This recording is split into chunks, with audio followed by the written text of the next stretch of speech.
किती दिली आहे तर 20,000 रुपीज एवढी कॅश मध्ये अमाऊंट भरायची. त्यानंतर लायबिलिटी साइडला या इन्कम टॅक्सची अमाऊंट आहे 20,000 ती इन्कम टॅक्सच्या कॉलम मध्ये लिहा. पुन्हा क्रेडिटर मध्ये लिहा 2,34,000. बिल्स पेएबल मध्ये भरायचे 1,56,000.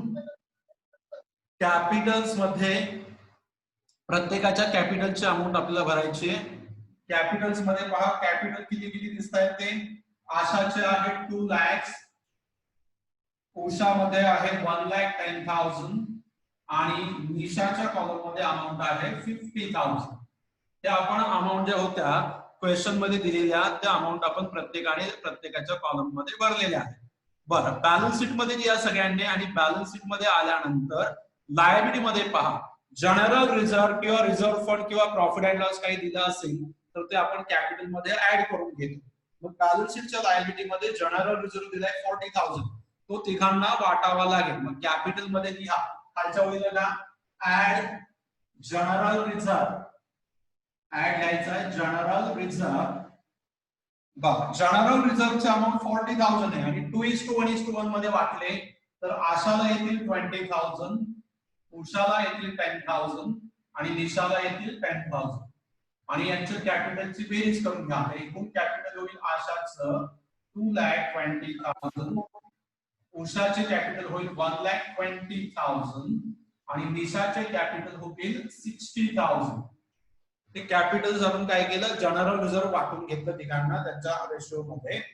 बरं, आणि आता पेमेंट करायला सुरुवात करायची. आपण काय करतो इथे त्यांना त्यांच्या प्रायोरिटी ऑफ पेमेंट प्रमाणे पेमेंट करतो पिसमिल मध्ये, म्हणजे त्यांचा जसा सिक्वेन्स आहे त्याप्रमाणे. मग आता पेमेंट नंबर फर्स्ट कुणाला पेमेंट करावं लागतं आपल्याला तर प्रोव्हिजन फॉर रिअलायझेशन एक्सपेन्स हे आपलं पेमेंट नंबर फर्स्ट असतं.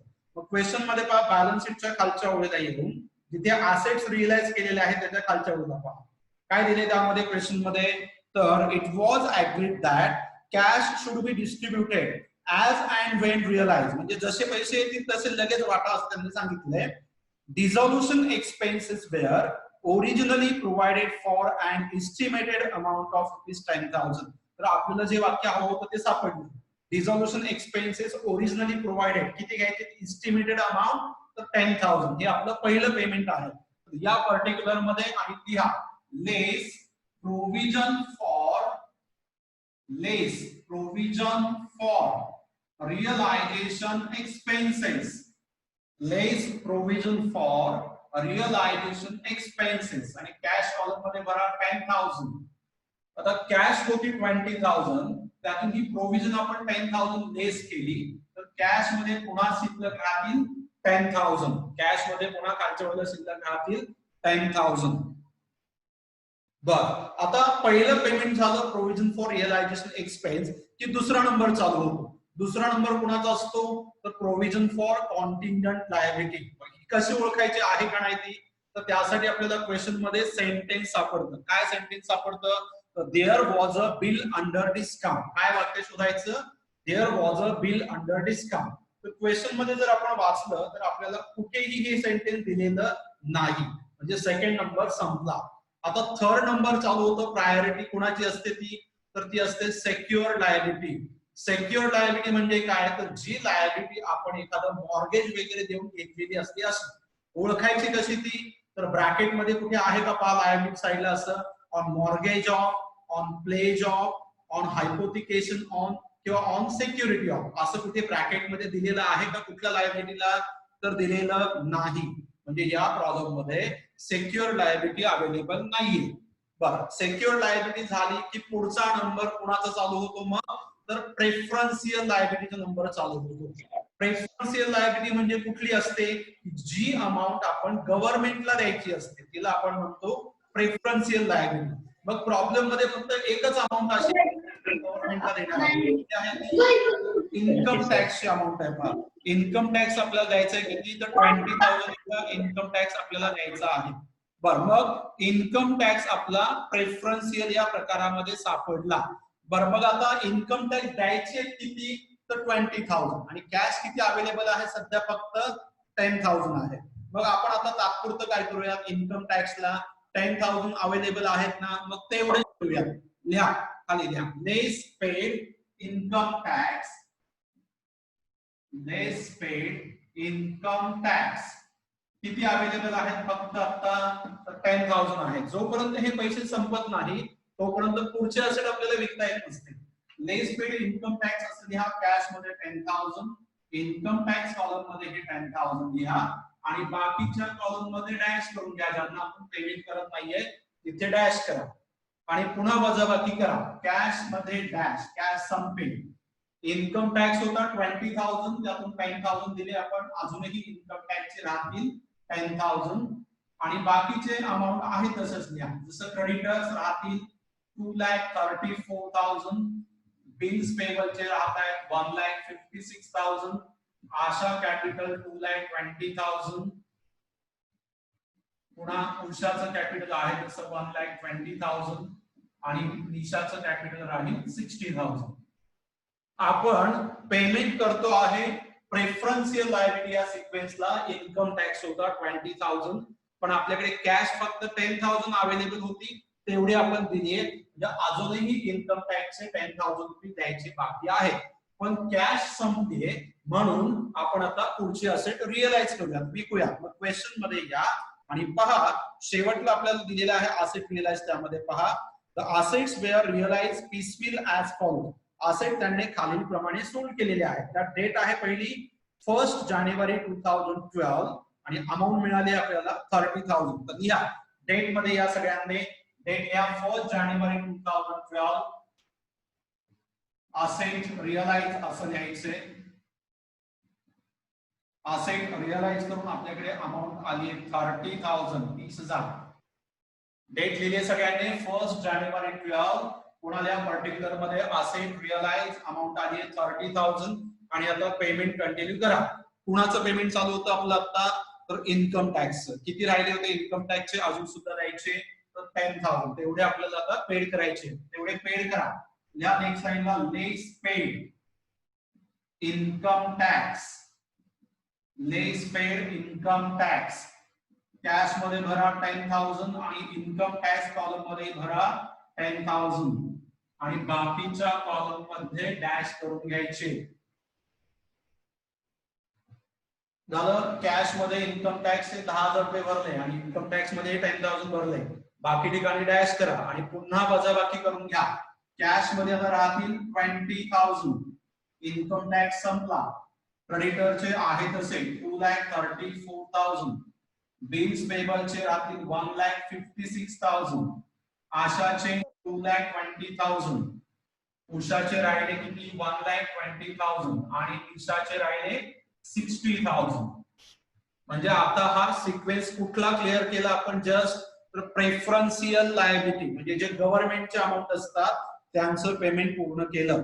आता पुढचा नंबर प्रेफरन्शियल लायबिलिटी झाल्यानंतर कुणाचा नंबर चालू होतो तर अनसिक्युअर्ड लायबिलिटीचा नंबर चालू होतो.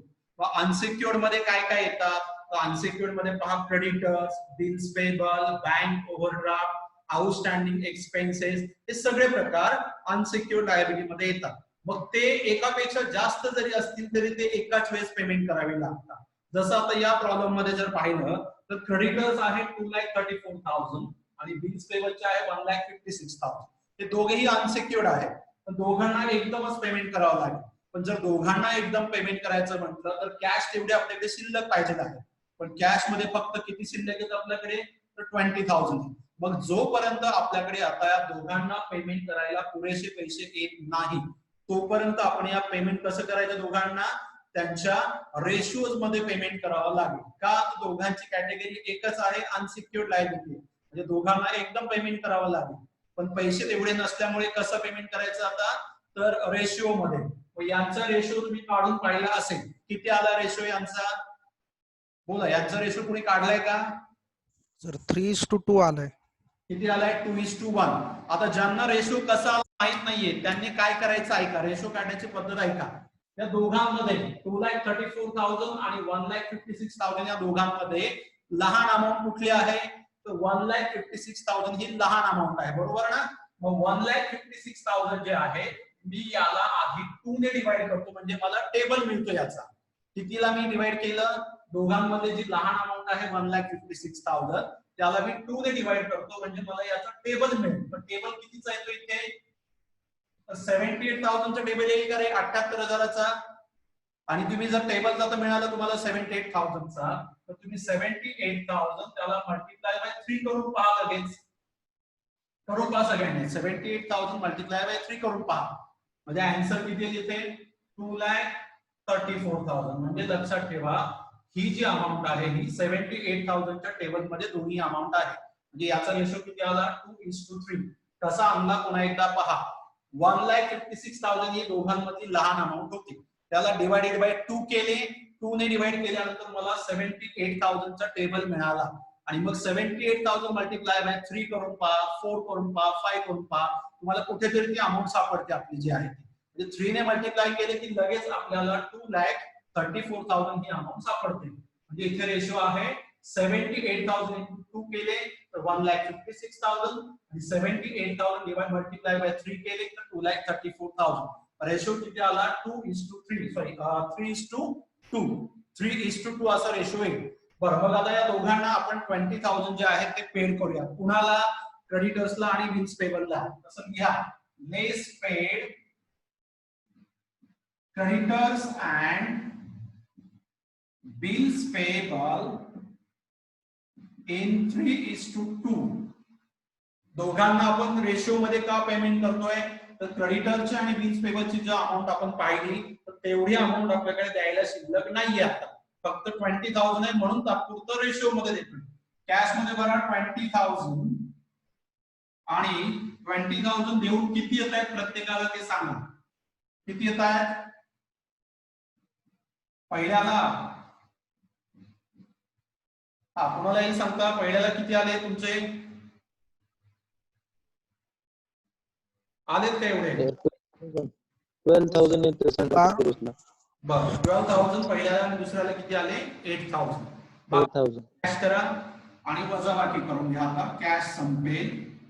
क्रेडिटर्स मध्ये अजून सुद्धा राहतील किती? 2,22,000 ना. पुन्हा बिल्स पेबलचे राहतील 1,48,000. बाकीचे कॅपिटल आहे तसेच घ्या पुन्हा खाली 2,20,000, 1,20,000 आणि 60,000. इथपर्यंत सगळ्यांचं झालं. पेमेंट केलं. पहा नेक्स्ट डेट काय आता असं रिलॅक्स केलेली 31 जानेवारी 2012. या डेट सगळ्यांनी पुढे आता 31 जानेवारी 2012. 31 जानेवारी 2012 या पर्टिक्युलर मध्ये लिहायचंय असेट रिअलाइज्ड. पर्टिक्युलर मध्ये लिहा असेट रिअलाइज्ड आणि अमाउंट आली पाहता 4,22,000. किती अमाउंट आली पूर्ण? 4,22,000. एवढी अमाउंट कॅश मध्ये भरा. बरं आता या 4,22,000 मधून तुम्ही क्रेडिटर्सला आणि बिल्स पेबलला इझी मध्ये पेमेंट करू शकता की नाही पहा बरं. आता आरामात पेमेंट होईल तुमचं. त्यामुळे दोघांना बिंदास पेमेंट करून घ्या. या जसं खालच्या बाजूला less paid creditors and bills payable. आता काय रेशोची गरज नाही. आता पैसे पुरेसे आहेत आपल्याकडे. Less paid creditors and bills payable. मग कुणाला किती द्यायचे? तर क्रेडिटर्सला द्यायचे 2,22,000 आणि बिल्स पेबलला किती द्यायचे राहिले होते? 1,48,000. बाकीच्यांना आपण काहीच पेमेंट करत नाहीये. त्यांच्या कॉलम मध्ये डॅश करा. आणि आता मला सांगा दोघांना मिळून किती पेमेंटची गरज पडली? या दोघांची मिळून किती रुपये द्यावे लागतील? 3,70,000. 3,70,000 कॅश मध्ये भरा. 3,70,000 एवढी अमाउंट कॅश मध्ये भरायची आहे. कॅश कॉलम मध्ये भरा 3,70,000. कुठून आली हे? तर क्रेडिटरचे 2,22,000 आणि बिल्स पेबलचे 1,48,000. आता रेशो का नाही काढला? तर आता पैसे पुरेसे आहेत त्यामुळे रेशोची काही गरज नाही. आता वजाबाकी करा. कॅश मध्ये किती राहिले सांगा. कॅश किती राहिले? 52,000. बाकी क्रेडिटर्स आणि बिल्स पेबल संपून जातील. क्रेडिटर्स आणि बिल्स पेबल मध्ये डॅश करा आणि बाकी कॅपिटल लिहा परत. आशाचे 2,20,000, उषाचे 1,20,000, निशामध्ये 60,000. बर हे आपण आता कुठलं पेमेंट केलं जस्ट? तर अनसिक्युअर्ड बोला. अनसिक्युअर्ड लायबिलिटी झाल्यानंतर पुढचा नंबर कुणाचा असतो आता? Partners loan. क्वेश्चन मध्ये कुठे दिलंय का आपल्याला आशा लोन, उषा लोन किंवा निशा लोन असं काहीही दिलेलं नाही. बरं, मग आता पार्टनर्स लोन संपलं. पार्टनर्स लोन झाल्यानंतर मग आता लास्ट नंबर सुरू झाला. तो कुणाचा असतो आता? पार्टनर्स कॅपिटलचा.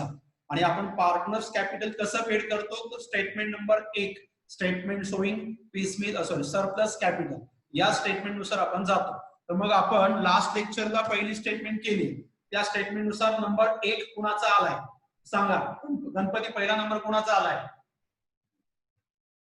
सर पहिला नंबर उषाचा आलाय 10,000 रुपये. उषाचा किती हजार? हो 10,000. उषाचा 10,000 आला. बर, ठीक आहे. मग आता एक काम करूयात, आपण आधी उषाला पेमेंट करून घेऊयात 10,000 रुपयाचा. आपल्याकडे कॅश आहे. लिहा सगळ्यांनी खाली लेस पेड उषाच कॅपिटल. हे बरोबर आहे ना? 10,000 रुपये लेस पेड उषा कॅपिटल. कॅश मध्ये भरा 10,000 आणि उषाच्या कॉलम मध्ये भरा 10,000. त्याने सांगितलेले 10,000 बरोबर आहे असं मी ग्राह्य करून पुढे जातोय. बर, कॅश मध्ये दिले 10,000, उषाच्या कॉलम मध्ये 10,000. आता कॅश मध्ये राहतील 42,000. पुन्हा कॅपिटल पहिल्याचे आहे तसे 2,20,000, दुसऱ्याचे आता कमी होऊन 1,10,000 होतील आणि तिसऱ्याचे किती राहिले? 60,000. बर, आता पेमेंट चालू आहे आपलं कुणाचं? पार्टनर्स कॅपिटलचं. त्यातील नंबर 1 होता उषाचा 10,000, जो पहिल्या स्टेटमेंट नुसार आला होता तो आपला झाला. आता दुसरा नंबर 2 पार्टनर असतील कोणतरी, तर ते कोण कोण आहेत? सलीम शिंदे सांगा जरा, कोण कोण आहेत दुसरा नंबर मध्ये?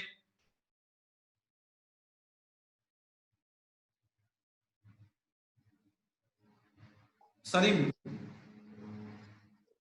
सर आशा आणि उषा आहेत. किती आहे? आशाला आशाची 1,00,000 रुपये, 1 लाख आणि उषा 15,000. 50,000. बर, आता सगळ्यांनी ऐका जरा. आशा आणि उषा दोघींचा नंबर सुरू झाला. आशाला द्यायचे आहेत 1 लाख आणि उषाला द्यायचे आहेत 50,000. पण दोघींचा एकदमच नंबर आहे, म्हणजे दोघींना एकदमच द्यावा लागणार आहे. मग तुम्हाला दोघींना जर द्यायचं म्हटलं तर 1,50,000 रुपये तुमच्याकडे आहेत का शिल्लक? जरा पहा बरं. कॅश मध्ये फक्त किती शिल्लक आहेत? 42,000 एवढे शिल्लक आहेत. आणि द्यायचे किती आपल्याला? 1,50,000. म्हणजे क्लिअर आहे, इथे आपल्याला पैसे देता येणार नाही. मग जिथे आपल्याला पैसे पूर्ण देता येत नाही तिथे आपण कसे देणार मग त्यांना पैसे? आता त्यांच्या रेशिओज मध्ये द्यावं लागेल. कसं द्यावं लागेल? रेशिओज मध्ये. मग आशा आणि उषा यांचा रेशो आपल्याला ऑलरेडी क्वेश्चन मध्ये दिला होता.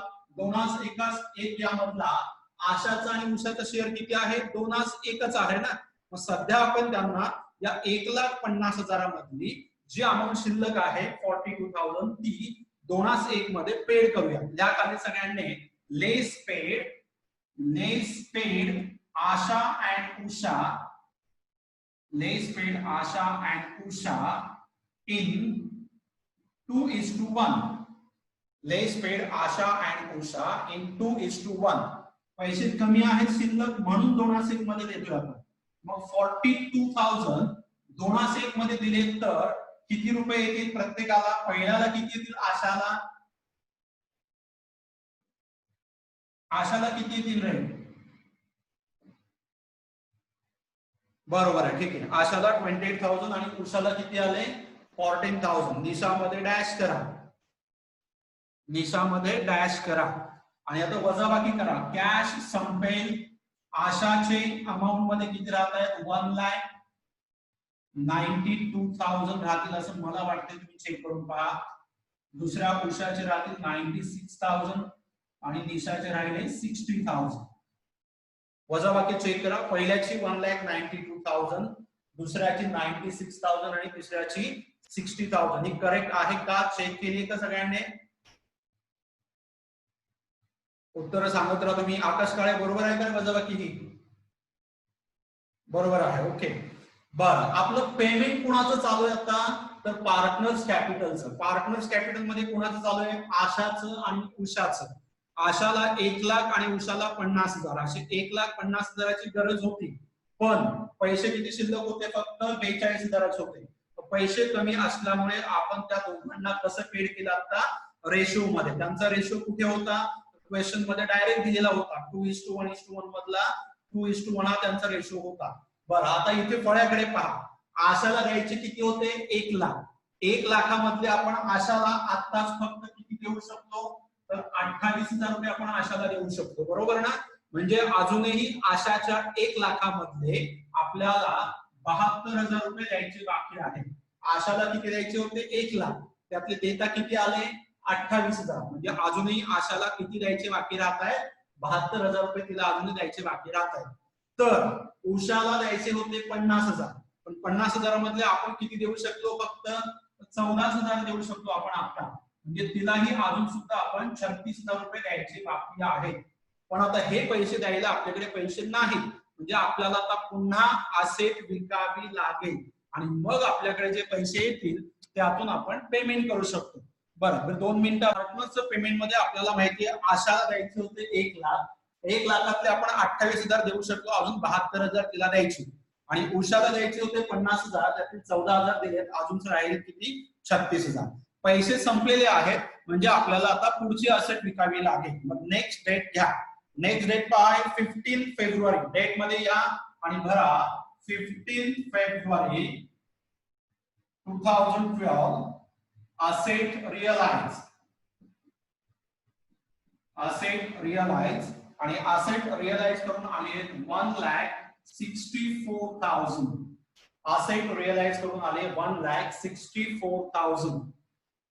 बर आणि आता यातून पेमेंट करूयात. पहा कुणाचं किती राहिलेले चेक करा. आशाचे किती राहिले अजून सुद्धा 72,000 द्यायचे राहिले आशाला आणि उषाला किती द्यायचे राहिले अजून सुद्धा 36,000. कुठले येते सेकंड नंबरचं जे पेमेंट होतं पहिल्या स्टेटमेंट नुसार त्यातले पैसे राहिलेले आहेत. दोघींचे मिळून आता किती द्यायचे राहिले पहा. तर दोघींची बेरीज केली तर दोघींचे मिळून किती होतील 1,08,000 होतील. पहा 72,000 आणि 36,000 मिळून 1,08,000 रुपयांची गरज आहे आणि तेवढे आपल्याकडे शिल्लक आहेत. तेवढे पेड करा. या तसं less paid Asha and Usha capital. Less paid Asha and Usha capital. आशाचे राहिले होते 72,000 ते तिच्या कॉलम मध्ये भरायचे. उषाचे राहिले होते 36,000 ते उषाच्या कॉलम मध्ये भरा. निशामध्ये डॅश करा. निशाला ठेंगा दाखवा आणि दोघींचे मिळून किती झाले 1,08,000 एवढी कॅश मध्ये अमाऊंट करा. कॅश मध्ये किती द्यायचे 1,08,000. तुम्हाला समजलं असेल हे अमाऊंट कुठून आली आहे पहा. दुसरा नंबर होता आशाचा 1 लाख आणि उषाचा होता 50,000. तेवढे पैसे आपल्याकडे शिल्लक नव्हते म्हणून आपण बघायचे त्यांना थोडे थोडे दिले. 28,000 आणि 14,000 देता आले फक्त आपल्याला. आणि मग अजून सुद्धा आशाचे राहिलेले 72,000 होते आणि उषाचे 36,000 होते. ते आपण आता असेट विकून पेड केले. आता वजाबाकी करा.